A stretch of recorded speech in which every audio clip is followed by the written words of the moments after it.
Welcome to Talk About Scary, the show where we do just that. Talk about scary places, people, things, stuff. Sometimes we talk about haunted hotels.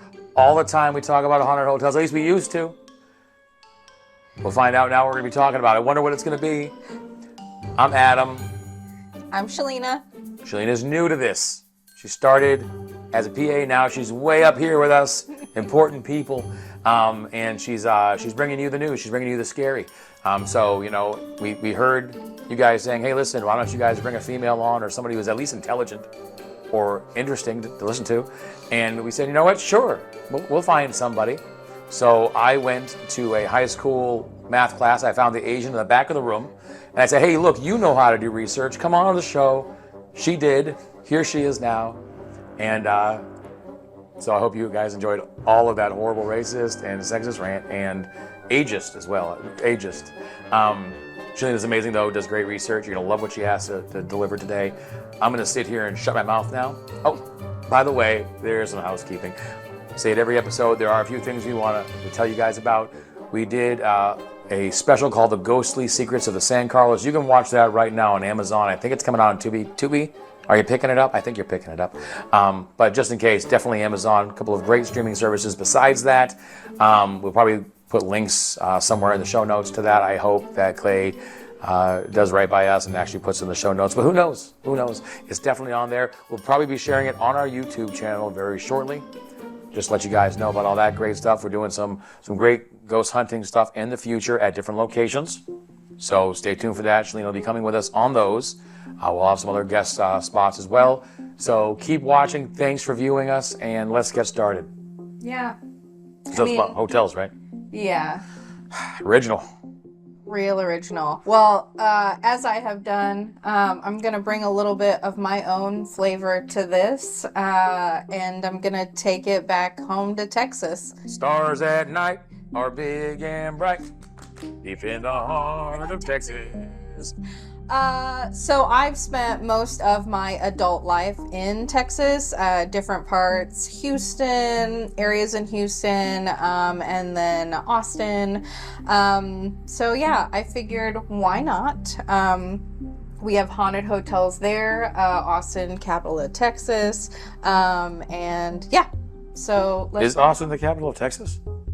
I had no idea.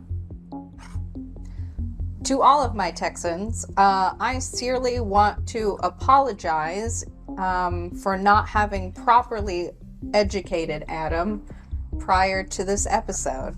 I thought she said she's from Austin. I thought she said she was from Boston. Absolutely not. No. Boston, Texas. Wow.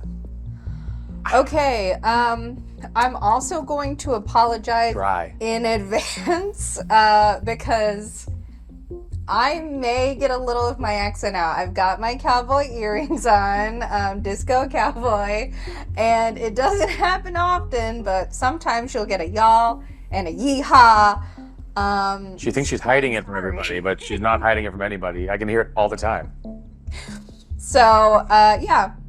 We're going to talk about the Driscoll Hotel, which is a very famous hotel in Austin, Texas. It's probably the cornerstone of downtown. So here we go. Let's do it. Colonel Jesse Driskill. Colonel Jesse Lincoln Driscoll. He was born November 4th, 1824. He became a businessman who experienced a roller coaster of financial gains and losses. He built his final fortune from cattle ranches in the 1870s in the Kansas and Dakota territories. I was doing a roller coaster. You see that? Okay, right? It's a nice roller coaster. I like it. He moved his family to Austin, Texas. There, he decided to build Austin's first opulent hotel. Opulence. In an entire city block. And that cost him $7,500. Oh. The Driscoll Hotel, named after the Colonel, began construction on July 4th, 1885, on the corner of 6th and Brazos, and opened on December 20th, 1886. I wonder how much that is in today's money. Let's use the Google machine. So 5,000 from, what was that? 1870s 1870s? Opulence. to current inflation. We should have did this ahead of time. I shouldn't have asked the question. That's okay. Oh, Where's the information? it is equivalent to $187,000. Oh, that's sounded like it'd be more. That's like It was gonna be more. a shack. You could buy a shack for that now. Yeah, that's still not good for us. In Arizona, you could buy a one of those little sheds that you put out in the back of your house for that. That's about all you get for that. That's We not won't have any place to put it. not here. Not here. So the Driscoll thrived as a hotspot for Austinites, from blue-collar folks to high society movers and shakers. So sorry. It's Austinites, not Austinians. No. Or Austonians. Estonians. I think Austinians. Austinites? You guys Austin- leave your comments at the bottom. Which one do you prefer, Austinites, Austinians, or Austonians? Please, we need to know. Wiring minds need to know. Jackson. Jackson. The first floor housed practical offerings such as a drugstore, a barbershop, and a saloon.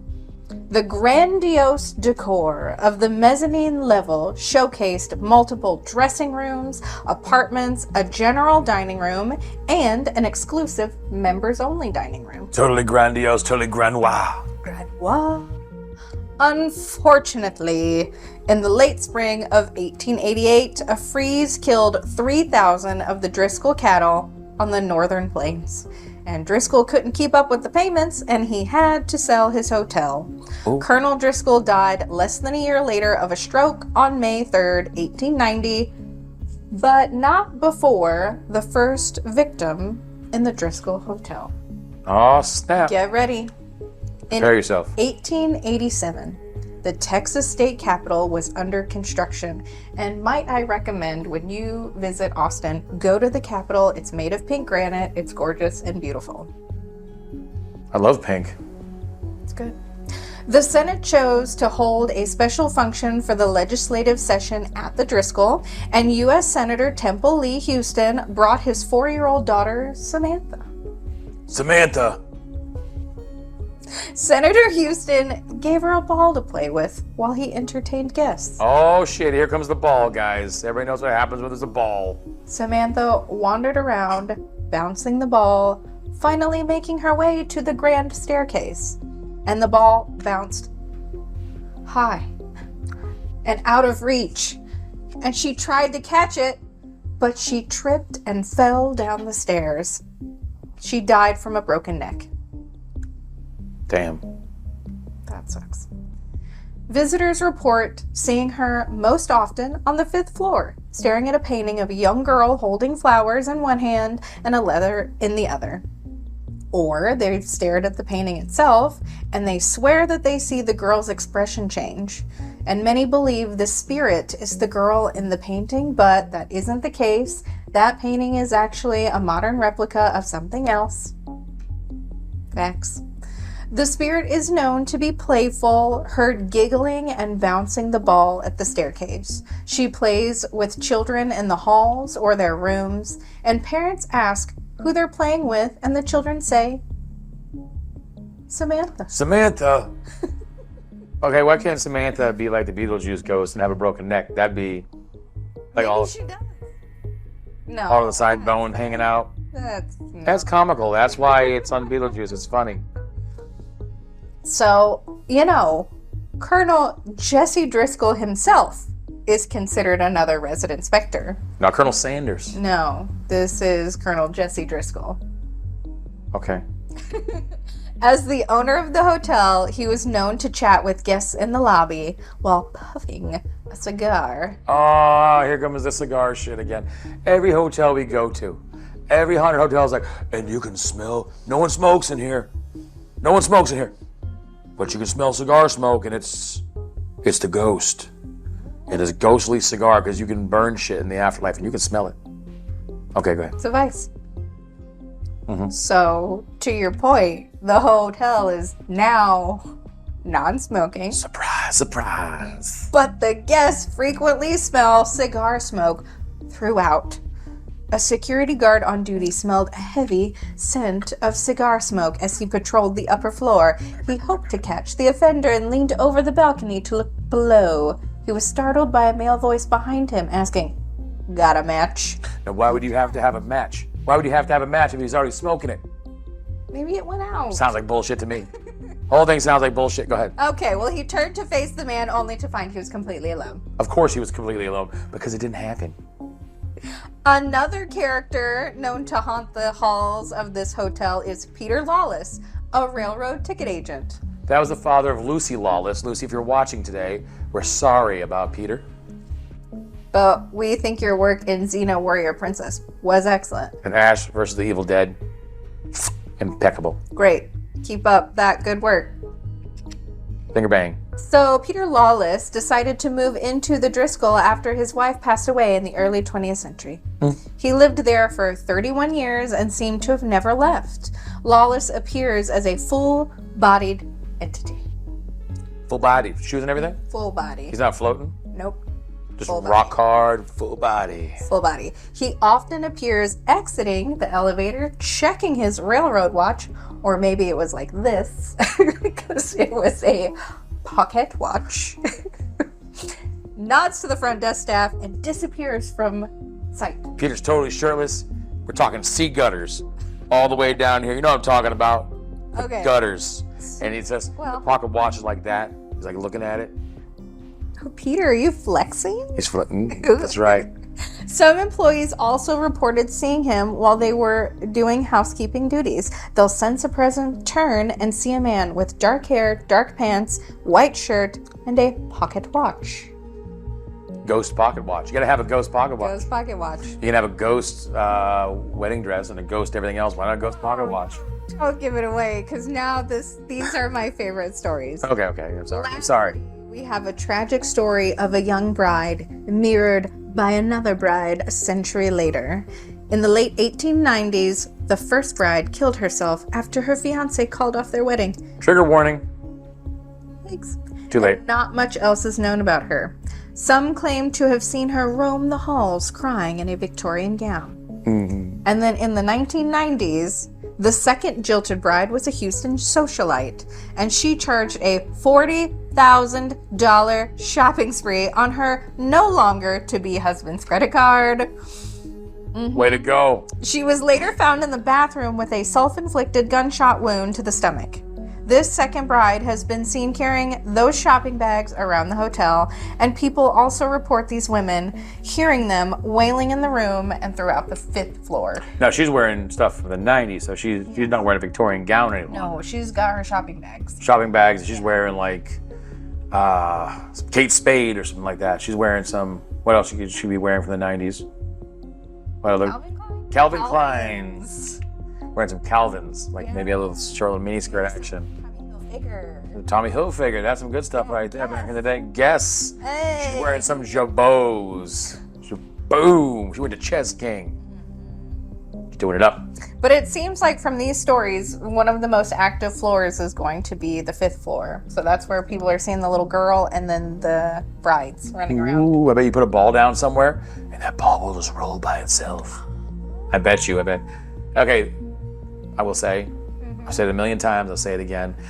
Clay and I go wholeheartedly into these frickin' hotels.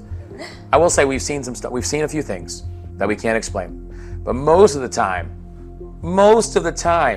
we go to these hotels and it just seems like a way for them to bring some people in to keep the hotel open, and that's it. And hey man, more power to you. I mean, dark travel, dark tourism is something that Clay and I promote. We tell you to go to these places, if not just for the ghost, to go because it's a great place to visit. You're keeping a place open. It's a historical site, not with an H. It's an historical site, H. And you know, they're trying their best to give you the best quality service possible. Go sleep on our dusty ass old furniture and enjoy yourself. And more power to them. But I've seen so much, man. I've seen so much, and sometimes it's just too much. I mean, we're still doing it. We're still doing the haunted hotel stuff. We're gonna run into some ghosts eventually. We're gonna do it. I mean, we've seen some stuff on the last one. Honestly, not that Zach Baggins crap. God, he's horrible. It's Bagans. Zach Bagans. Zach Bagans. It's not like his nonsense garbage. That's just, I'm sorry, Zach. I think you're really a great guy, I'm sure. But a lot of that stuff is just contrived. You can't find haunted stuff everywhere you can go. A lot of yelling, a lot of like, oh, look at the bloody tissues. I'm not telling you what episode that's from, but it was all staged. And I think it's for great storytelling. I think you're doing a great job, but God, people keep telling us to go to these hotels that you've already been to. And guess what we find? Not a damn thing. Anyway, so I'll shut up now.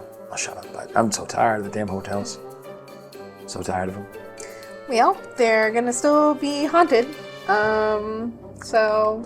But if you do want to go to the hotel, let's give them we have the address. Not right here, but we'll add that in for you. We're gonna tell them now. Let's find the address. This is how we do it. See, she just graduated from production assistant up to host. This is how we do things here. Okay, so if you want to go see this hotel, the Driscoll in Austin is located at, hold on, I can put my glasses on for this. 604 Brazos Street, Austin, Texas, 78701. Phone number is 512-439-1234. That's a great number, guys. When you go, tell them that Adam and Shelina sent you from Talk About Scary. Get the Talk About Scary discount. All right? Maybe they'll give it to you. Tell them we sent you. Have a good time. Go visit these folks. They deserve it. It looks like a beautiful hotel. And, it's still some great stories. I think the shopping spree at the end and shooting herself in the belly, probably a really true story. And that's a new ghost. A different, new, modern-day kind of ghost is kind of interesting. So go see him. Yeah. Go see him. And Austin is worth a visit. If you need any recommendations, just ask me, because even though I don't live there, I love it. Wouldn't live there again, but it's a great place to go. I'm gonna go. I want to go. All right. Well, thanks for bringing this Driscoll Hotel to light and showing us all about it and telling us all about it. It's been great listening to it, even though I've heard a lot of it before. Guys, thanks for watching today. If you like what you saw today, and I know you must have, do me a favor. Hit that like button, smash that subscribe button, share it with your family and friends. And until next time, Creep it real. Creep it real. She's doing it. She's doing the creep it real thing. Creep it real, guys. Boom. All right. See ya. I think we're good. I think they stopped looking at us now. Hey, that's a classic. That's a classic episode. You did a classic episode.